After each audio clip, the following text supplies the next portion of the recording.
샬롬 할렐루야. 요한복음 14장 16에서 24절입니다. 이르시되 어떤 사람이 큰 잔치를 베풀고 많은 사람을 정하였더니 잔치할 시각에 그 정하였던 자들에게 종을 보내어 이르되 오소서, 모든 것이 준비되었나이다 하매 다 일치하게 사양하여 한 사람은 이르되 나는 밭을 샀음에 아무래도 나가 보아야 하겠으니 청컨대 나를 양해하도록 하라 하고, 또 한 사람은 이르되 나는 소 5 겨리를 샀음에 시험하러 가하니 청컨대 나를 양해하도록 하라 하고, 또 한 사람은 이르되 나는 장가 들었으니 그러므로 가지 못하겠노라 하는지라. 종이 돌아와 주인에게 그대로 고하니 이 집 집주인이 노하여 그 종에게 이르되 빨리 시내의 거리와 골목으로 나가서 가난한 자들과 몸 불편한 자들과 맹인들과 저는 자들을 데려오라 하니라. 종이 이르되 주인이여 명하신 대로 하였으되 아직도 자리가 있나이다. 주인이 종에게 이르되 길과 산 울타리 가로 나가서 사람을 강권하여 데려다가 내 집을 채우라. 내가 너희에게 말하노니 전에 청하였던 그 사람들은 하나도 내 잔치를 맛보지 못하리라 하였다 하시니라. 아멘. 제목은 천국 잔치에 초청받은 사람들입니다. 옛날부터 회갑이나 결혼 등 집안에 경사스러운 일이 생기면 사랑을 주고받을 사람들을 초청하여 잔치를 베풀었지요. 초청받은 사람은 예의를 갖추고 참석해서 함께 기쁨을 나누고 진수성찬을 먹으며 축하해 주었죠. 하나님의 형상을 따라 사람을 창조하시고 생사화복을 주관하시는 하나님께서도 큰 잔치를 배설하시며 사랑하는 자녀들을 부르고 계십니다. 아름다운 천국을 예비하시고 예수 그리스도를 영접하는 사람마다 하나님의 자녀된 권세를 얻어 영광의 천국 잔치에 참여하도록 초청하시는 것입니다. 누가복음 14장에는 천국 잔치 비유의 말씀이 나오죠. 어떤 사람이 몇 월 며칠에 큰 잔치를 베풀고자 하오니 오셔서 행복하게 즐기시기를 바랍니다 라는 초청장을 많은 사람에게 보냈습니다. 마침내 잔칫날이 다가왔지요. 그런데 초청받은 사람들이 이런저런 핑계를 대며 못 간다는 것입니다. 이유인즉슨 팥을 샀으니 가봐야 한다. 소 5 겨리를 시험하러 가야 한다. 장가 들어서 못 가겠다라는 것입니다. 막대한 비용을 들여 정성스럽게 큰 잔치를 배설한 주인은 초청한 사람들이 못 온다고 하자 크게 노하지요. 그리고 종에게 빨리 시내의 거리와 골목으로 나가서 가난한 자들과 병신들과 소경들과 저는 자들을 데려오라 라고 하지요. 그렇게 했는데도 차리가 있다고 하자 주인은 길과 산울가로 나가서 사람을 강권하여 데려다가 내 집을 채우라. 내가 너희에게 말하노니 전에 청하였던 그 사람은 하나도 내 잔치를 맛보지 못하리라 라고 합니다. 예수님께서는 천국 잔치 비유를 통해 무엇을 말씀하시고자 하시는 것일까요? 여기서 잔치를 베푼 주인은 주님을 의미하고 잔치를 베푼 장소는 교회를 가리킵니다.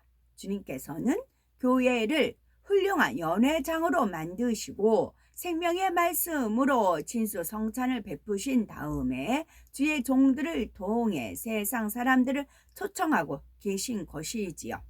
우리가 예배에 참석하는 것은 잔치에 초대받은 사람으로서 진수성찬을 맛있게 먹는 것과 같습니다. 천국 잔치 비유는 주님의 초청에 응하여 잔치에 참석한 사람은 천국에 들어갈 수 있지만 초청에 응하지 않은 사람은 천국을 소유할 수 없다는 교훈을 줍니다. 이스라엘에서는 보통 잔칫날이 되기 오래전에 사람들에게 초청 의사를 밝힌 후 잔칫날이 되면 다시 종을 보내서 전에 청했던 손님들을 데려오는 풍습이 있었답니다. 밭을 사거나 결혼하는 일은 갑작스럽게 이루어지는 것이 아니기에 얼마든지 초청을 거절할 수 있는 시간적인 여유가 있지요. 그런데 이들은 주인이 준비를 다 한 후에야 참석할 수 없다는 통보를 해온 것입니다.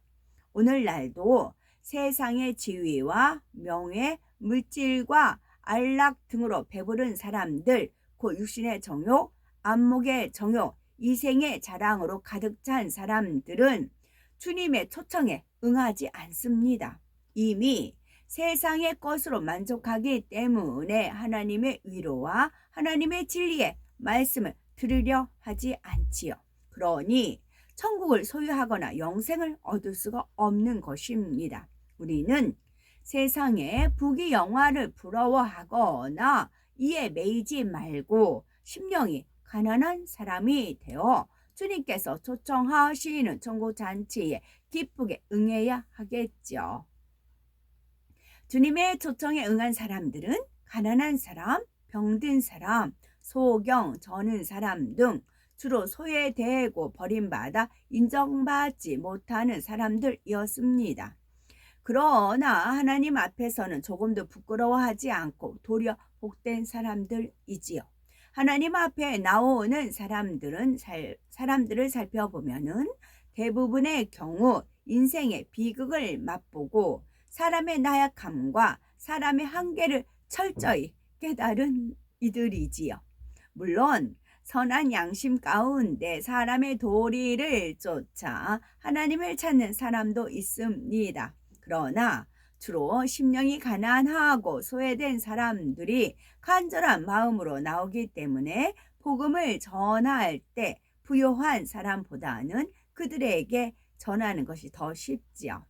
마태복음 5장을 보면 어떤 사람에게 복음을 전해야 하는지가 잘 나와 있죠. 심령이 가난한 사람, 애통해 하는 사람, 온유한 사람, 의에 줄이고 목마른 사람, 가난하고 어려운 사람을 긍휼히 여기는 사람, 마음이 정결한 사람, 화평케 하는 사람, 의를 행하다가 핍박받는 사람이지요. 이들을 찾아가 복음을 전해야 열매를 맺어 하나님께 영광을 돌릴 수 있습니다. 주인은 종에게 빨리 시내의 거리와 골목으로 나가서 가난한 자들과 병신들과 소경들과 저는 자들을 데려오라. 길과 산울가로 나가서 사람을 강권하여 데려다가 내 집을 채우라 라고 했습니다. 이처럼 주님께서 많은 사람을 천국 잔치에 초청하시는 이유는 무엇일까요? 첫째로 가난한 사람에게 복된 소식을 전하기 위해서이고, 둘째는 포로된 사람에게 자유를 주기 위해서이고, 셋째는 눈먼 자를 다시 보게 하기 위해서이고, 넷째는 주의 은혜의 해를 전파하기 위해서입니다. 첫째로 가난한 사람에게 복된 소식을 전하기 위해서인데요. 갈라디아서 3장 13에서 14절에 그리스도께서 우리를 위하여 저주를 받은 바 되사 율법의 저주에서 우리를 속량하셨으니 기록된 바 나무에 달린 자마다 저주 아래 있는 자라 하였음이라. 이는 그리스도 예수 안에서 아브라함의 복이 이방인에게 미치게 하고 또 우리로 하여금 믿음으로 말미암아 성령의 약속을 받게 하려 함이니라 했습니다. 이는 하나님의 벗이라 불리며 부요했던 아브라함의 복을 우리에게 주셔서 영적 승리뿐만이 아니라 물질의 축복도 누리게 하시겠다는 뜻입니다.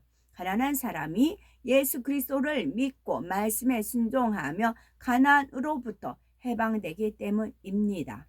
둘째로 포로된 사람에게 자유를 주기 위해서인데요. 오늘날 제2의 노예가 되어 헤어나오지 못하는 사람이 많죠. 그런데 제2의 문제는 어떤 사람도 대신 해결해 줄 수가 없습니다. 오직 예수 그리스도의 능력만이 우리를 죄에서 자유롭게 할 수가 있습니다. 그래서 하나님께서는 이는 힘으로 되지 아니하며 능으로 되지 아니하고 오직 나의 신으로 되느니라 라고 말씀하셨지요. 주님의 보혈만이 우리를 죄에서 깨끗게 하실 수 있으며 우리의 영혼을 생명으로 풍성하게 하십니다. 이러한 주님으로 인해 우리가 천국 잔치에 참석해 진리로 자유함을 얻는 것입니다. 셋째로 눈먼 자를 다시 보게 하기 위해서입니다. 사람이 주님을 영접하지 않고 죽으면 참혹한 지옥으로 끌려가 끝없는 고통을 받습니다. 차라리 태어나지 않는 것만 못하지요. 천국 잔치는 영적으로 눈먼 사람의 눈을 뜨게 하여 천국을 바라보게 해줍니다. 누구든지 주님을 영접하고 천국 잔치에 참여하면 부활의 소망과 천국 소망이 생기며 영생을 얻습니다. 넷째로 주의 은혜의 해를 전파하기 위해서입니다. 은혜의 해라는 것은 이스라엘에서 50년마다 지키는 희년 곧 노예로 팔려간 가족이나 친지 혹은 빛으로 넘어갔던 땅, 잃어버렸던 모든 것을 회복시켜주는 때를 말하지요. 예수님께서 십자가에 돌아가셨다가 사망 권세를 깨트리고 부활 승천하신 후 성령을 보내주심으로 복음이 전 세계에 전파가 되어 은혜의 시대가 되었죠. 누구든지 예수 그리스도를 영접하면 하나님의 자녀된 권세를 회복하게 됩니다. 첫사람 아담이 원수 마귀에게 넘겨준 모든 권세를 되찾을 수 있지요. 주님께서는 전 세계 만민을 천국 잔치에 초청하고 계십니다. 그러니 우리도 많은 사람이 천국 잔치에 참석할 수 있도록 더 힘써서 전해야 하겠습니다. 아멘.